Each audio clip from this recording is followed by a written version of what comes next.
would like to start by a little bit grounding together. Before we really start going deep, let's just go deeper into our bodies. So, hello Io, nice to see you. If you're having this opportunity, this possibility to take a few moments for yourself, let's just close the eyes and for a second go inside of the body. And it doesn't matter if you're sitting down, lying down, maybe you are watching me from behind your desk, just speaking. It doesn't really matter. Let's just, if you have the opportunity to close your eyes, go ahead and do so. If not, just try to have your gaze a little bit wander around. Feel what is underneath your sitting bones if you're sitting down. Maybe it's a chair, maybe it's ground like for me. Feel how you can really sink into the sitting bones and give as much weight of your body into that. And with each inhale, try to really yield and give more of the weight into your sitting bones. And at the same time, let's observe the top of our head. And again, if you're sitting down, the top of your head is reaching towards the sky or towards the ceiling. Feel how long your spine is. And if you want, you can also shift a little bit side to side, just to find the most comfortable position here. So good. And let's for a couple of seconds observe our breathing. You can help yourself with your hands with a gentle touch, placing one hand on the belly and one hand on the chest. And feel how is your breathing today and in this moment. Each day we are taking so many breathing cycles, around 20,000. And usually we have no idea how these are. This is mostly unconscious process, which is amazing because it keeps us alive. But there is a lot of adaptation going on sometimes, especially if we are experiencing some big or small emotions, some things that we even are not aware of. Each and every day, sitting in the traffic, dropping our kids at school, having a little bit stressful meeting, and our breathing each time changes because it wants to help us to survive. And today we will dive a little bit deeper into our breathing pattern. So probably you feel that something is moving under your hands. And try to feel which of the hands is starting to move first, the one on the belly or the one on the chest. And try not to control it, just let it flow the way it flows today for you. So good. And stay here just for a little while longer. With each inhale and each exhale, feel how the sensations of your body change.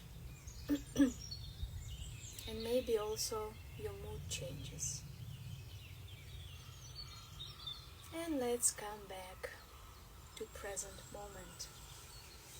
So if you have been doing this little exercise, little practice with me, maybe you have already sensed that something is shifting just because we are getting aware of our breathing.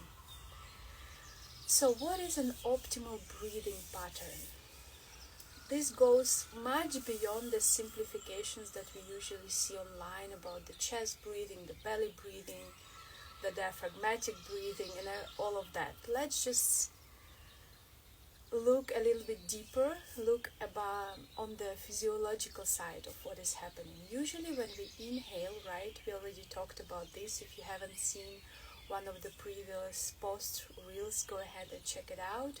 We have our diaphragm that is attached on the inside of the ribs. The diaphragm is the primary muscle of breathing, and when we inhale, the diaphragm descends. It has two domes. You can go ahead and just also show it for yourself just to get a better understanding. Because the better you can understand these things, the better they will work, okay? Hi, Io, hi. So, we have two domes, right? And they are attached here. We inhale, and the center of the diaphragm slightly descends, and it creates negative pressure in our lungs, and this allows the air to be drawn inside of our system. It goes a little bit down, there is more space, and it not only goes down, but with the sides, the diaphragm pushes actively on the ribs, to the front, to the sides, to the back. So it's really essential that the ribs are also participating in this marvelous movement.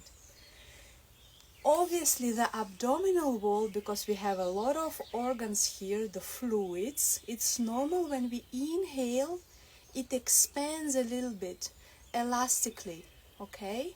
So it's very important that we are not preventing this from happening.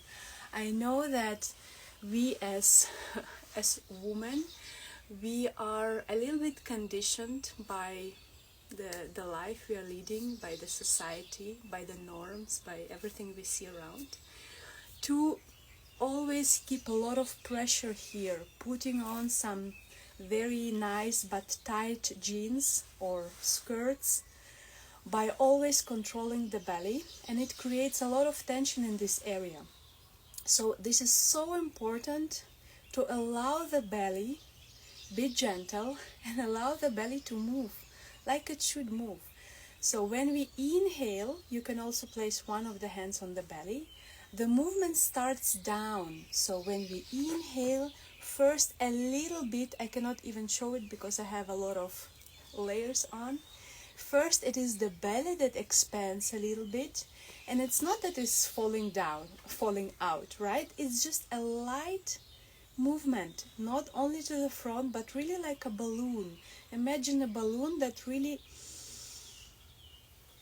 takes the space, so front, sides, back, so also our lower back, this place is also working. Few seconds after, it's also the ribs, the upper chest, the upper back. So, but it always starts down, and when we exhale, the movement is on the reverse. So first, the belly becomes a little bit smaller, the ribs comes to the center, and the chest also kind of not collapses but becomes smaller. So this is the movement, it's like 360 degrees. Usually, if you have seen maybe my previous posts, the tests that I shared, where I said film yourself from the side, you can still do that, to observe. This is something that I always use with my clients, one of the first functional tests that I do before we start even working together. And you can do this for yourself. You have the information, you can analyze it for yourself using the information that I give to you here. The problem is that for the most people, this breathing pattern that I said and the movements that are included of the belly, of the chest, of the clavicles, of the back, it can be distorted. So basically there are many situations that, for example, I will try to demonstrate it, but you can imagine it for yourself. Maybe only the upper floor is moving, so nothing here moves, and only the upper chest is moving, and also you see the spine can be included. Maybe even your head comes to the front and to the back. Then maybe everything here is kind of stuck, and only the belly is moving when we breathe. This is also possible. What is also possible, that there is a lot of extension and flexion in the spine when we breathe. It's like a scissor, opening and closing. Another, and this is a very dangerous one, when we inhale, some people, what happens is, instead of the belly that is getting bigger, the belly is sucked in, and then when we exhale, it's pushed out. This is a very dangerous breathing pattern. So it's like a reverse one, right? So there are many things that, many different non-optimal, suboptimal breathing patterns that there are in the world, because of our lifestyle, because of our posture, but mostly because the experiences that we have been through, the emotions that we are carrying. And the problem is, why it's called a pattern. It's not that it just happens once. It happens over and over and over again. And it becomes a habitual thing. So this is something that, like I said, our breathing is an unconscious thing that is happening, right? It is governed by our nervous system.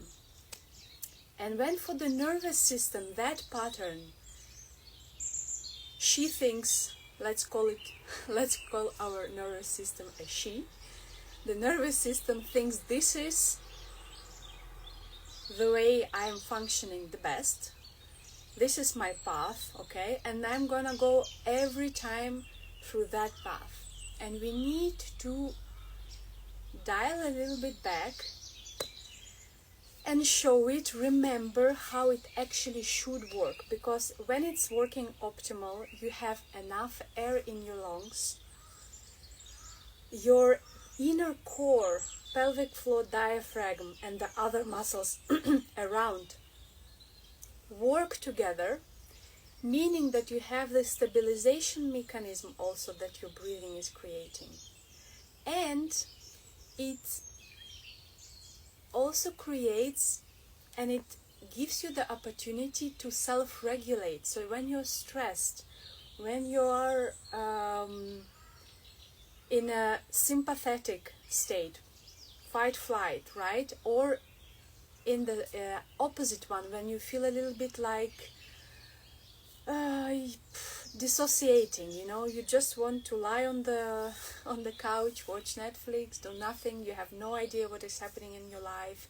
There is no structure, there is chaos. You are feeling really dizzy in the head.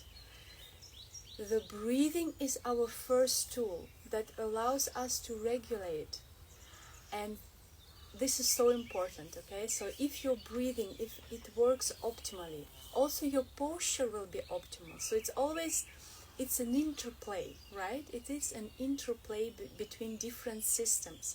But our breathing is so fundamental, okay? And because it is governed by nervous system, we can work with the nervous system and we can reteach it, we can repattern. We can be like, like IT hackers or someone that, like to work on the computer. We can gently readjust things and we can repattern it by ourselves. No, it will not take 5 minutes. It will take time, because remember, how long are you in this non-optimal breathing pattern? 5 years, 10 years, right? So to repattern it, the first step is really getting aware. So remember, you can film yourself. If something is not clear, feel free to reach out. This is something that I work with on one-on-one basis with clients, helping you to reprogram your breathing pattern, through that your posture will be better. You will have more energy to do everything you want to do basically in your life. And yeah, the first thing is getting aware. So just sitting down, it doesn't need to be 10 minutes. You don't need to have a big block of time. You can do this in the car. You can do this while you're driving your bicycle. It's not really optimal, but still. Maybe you're in a metro going to work. Maybe you're stuck in traffic. Maybe you're sitting in your sofa and watching Netflix and there is a small break, right? Just a few seconds. You can place your hands, because this is just an extra feedback. One hand and another hand just giving sensory feedback to your body. And just focus on that. What is moving? And try first to get the movement in the belly and then in the chest. And then exhale, belly and chest. Without extra movements of the spine, right? Just remember this inner balloon that is moving.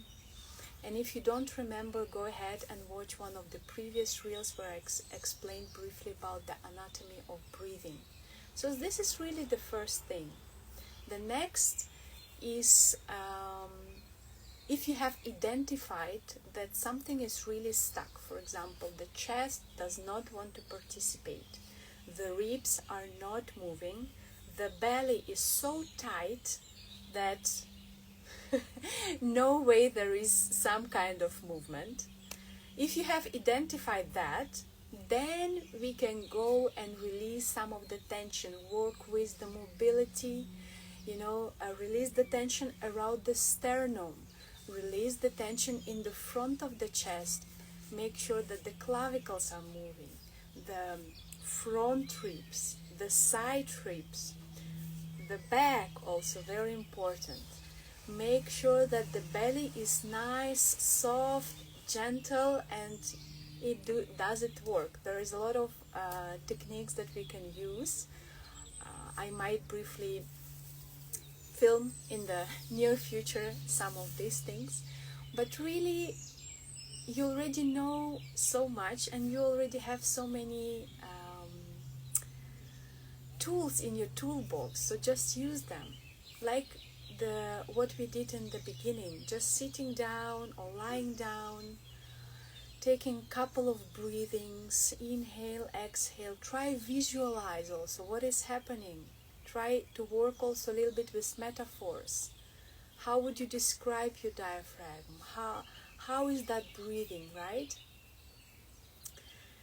And here you go. Okay, so I hope that it was useful for you. Thank you for everyone that joined live. I hope you also enjoyed background of nice nature sounds. I hope you could hear them. And I'm wishing you all a lovely Friday. And if you have any questions, feel free to reach out. Bye bye.